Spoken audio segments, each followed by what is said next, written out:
concrete earth. Today we're at Terry Hills in Sydney, and we're looking at a really interesting off-grid project. We've got Tony Garland from Peninsular Firearm Academy, and Brian Turner from Austin Construction. Hello, James. How you going?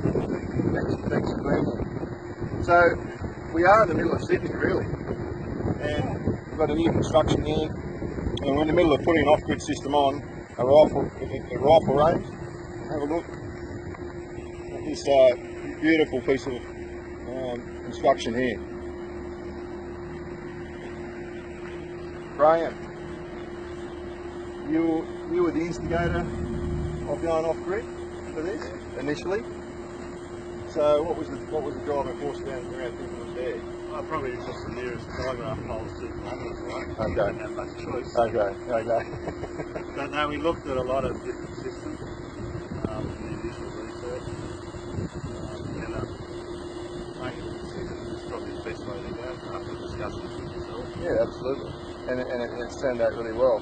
Tony, you came on board, and it took a little bit, did it, to get there, or were you straight on board from the beginning? Actually, I designed the whole project Yeah. right from the start, Yep. which was about 12 years ago. Yeah. And things have, as technology's been developing, Yep. things have been developing with the design and whatever. And with this, discussions with yourself with regard to solar capabilities, I think we've done the right thing. As Graham said, the nearest telegraph pole 2 kilometres away, and the cost of bringing wires in was probably about $500,000. Yeah. So it's a very innovative project. We're going to go down and have a look at some of the things that are going on. Obviously there's a rifle range there. We're going to have a look at some of the safety mechanisms and the sound attenuation and the other things that have needed to be passed. Have a look at the area that is going to be used for weddings and commercial functions and everything upstairs as well. And we'll obviously have a look at the off-grid system that's going to run it all. So we'll be coming back in a moment.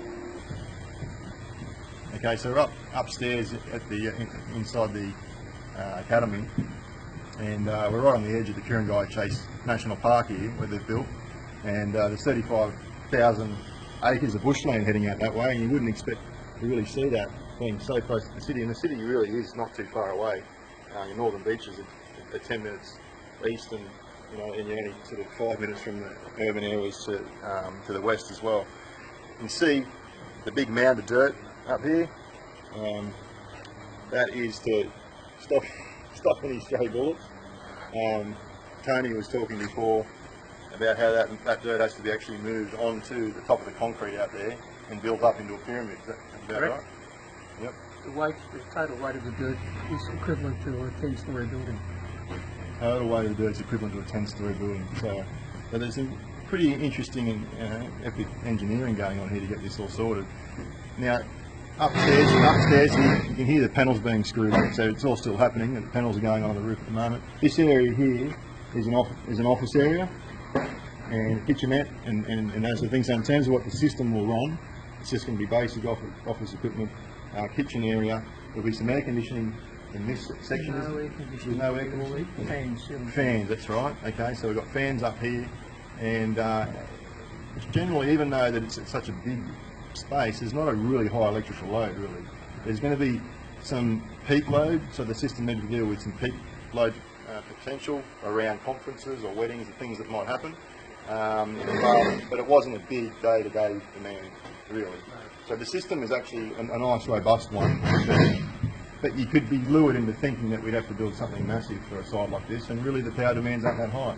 So it sort of made sense, and it's always the way. Look at the amount of power just running over there. But who'd want to connect to that anyway?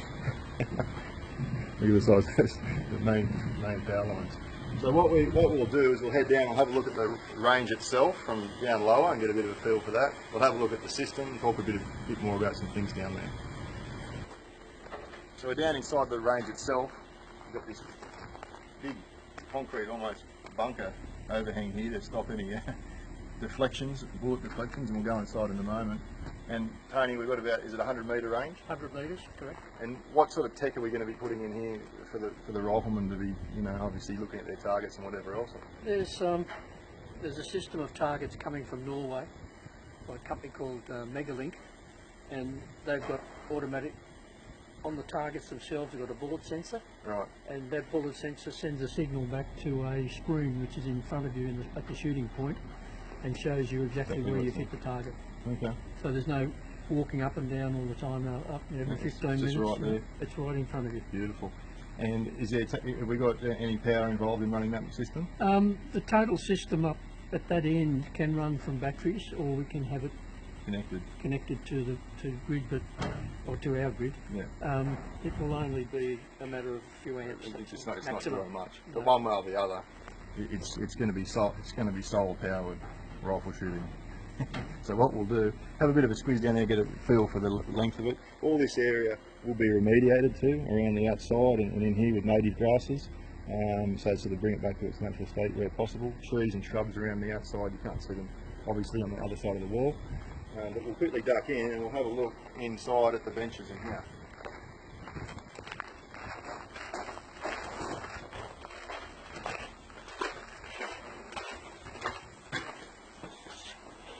So, Tony, this ply with the holes in it, it's a proven method of... It's an acoustic barrier, or it mediates some of the noise that's going to happen in here. It's going to be very noisy when they're shooting. Yeah. So, I mean, there'll be mandatory eye and ear protection. Yeah. But what happens is the holes allow the sound into the baffle itself, and then it spreads and tries to get out again, but a lot of it's trapped. So really, further out, beyond, half a kilometre, there should be little to no noise. We're with tests that we've done. Yeah. Where we did the test without anything at all, without any baffling or any mound or anything like that, we were 90 dB at 600 metres. Okay.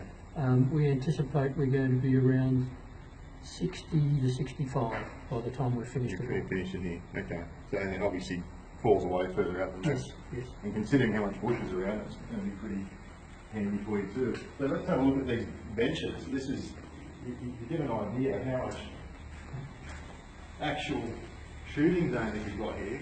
You pop down. Once your rifle's set on this bench, there's really not much possibility of stray bullets, because look at the overhang and the concrete compared to where the target end will be there. So it's not like you can be firing bullets way off into the sky or anything like that. There's just one little slit to shoot through. Very, very well designed. Okay.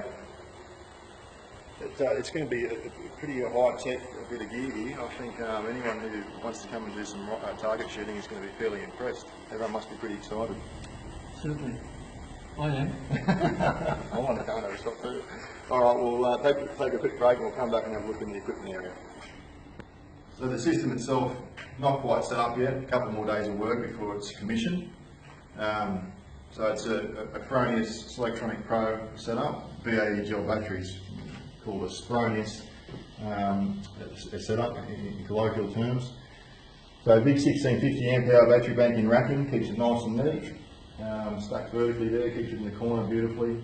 The SP Pro gives 7.5 kilowatts of continuous output, 11.25 kilowatts for 30 minutes, and then higher ratings for a minute or so. AC coupled, it's set up, and you've got two 5 kilowatt Froniuses that haven't been mounted yet.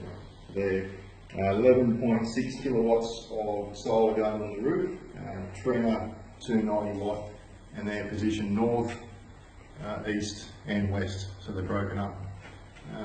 So that's the basic setup. Very nice, robust setup, probably ample, probably a little bit overspec for what we needed really. At the moment, with what we've worked out, I think there is a bit of guesswork in there for the future. Yeah. But certainly handle what we need at the moment. Yeah. So we built, probably a little bit of fat, and it's not a bad thing to do when you've done a low profile and you've designed it. You go to a certain point and think, okay, well, you might build a little bit of buffer into the design. So the battery bank was a size or two up on what we thought. The solar was a little bit, a little bit extra as well. But all in all, really nice system. It's going to be really nice to see it cracking, and I know Tony's excited to be here when it turns on. Switch off those generators. I'll be holding a light bulb. Stop the buzz. Yeah, a lot of the times people, first thing they do, they plug the fridge into the power point down there and crack out cold beers. Sounds like a good idea. Sounds like a good idea. So that's the system. We might have another quick squeeze from a position, see if we can get a bit more of a view of the solar panels and have a bit more of a chat around some things that they're doing outside with regard to waste. So I'll come back in a sec. Right, so we've covered off some of the key parts of this fantastic construction here at Terry Hills. One of the other elements that's going in is worm farm waste system. Correct. Tony was saying save them around $30,000. Around $30,000. Now, personally, we've got a worm farm system, and we've recommended it to plenty of others. It's especially where there's a bit of slope, they can be fantastic because really, you know, it doesn't really draw much power. In this case, you've probably got a small pump to run out into the realm trenches because there's not a great deal of slope here. So if you have a look along this area here, this is all the dirt. The worm farm goes in nearby, and then all the trenches will run here, and effectively this is where all the worm juice will flow out. So this place will be just green and full of worms one day, and hardly use any power. So fantastic, really. The water tanks over here, 27,000 litre water tanks. One's for use for the site, and one's for firefighting purposes. Council. Down here off the edge of the sort of valley, Tony was mentioning that you're building a bit of an oasis there. Yes. So a family-oriented little dam area and picnic area. Small dam. Small dam. Half a megalitre. Half a megalitre. Yep, yep. And there'll be a picnic area and shades and trees and whatever for family, and the husband or whoever is shooting. Yep. There's an area down there to entertain other people. So they've got it all worked out. So really, really interesting project. It's excellent. We may be able to come back and revisit again in the future. But I've really enjoyed coming out, enjoyed being part of it, and visiting today and seeing it all come together. Because last time I was here, it was just a pit of mud, I think. It's a little bit drier now, but really it is a great thing. So anyone's a shooter and wants to get involved down the track, it's not long, probably a couple of months before you open. At the end of March, we're hoping it's completion. Is completion. So certainly track the guys down and get on down at some point. So thanks very much, Tony. Appreciate it. Thanks very much for coming. Yeah, and over and out from Off-Grid Earth.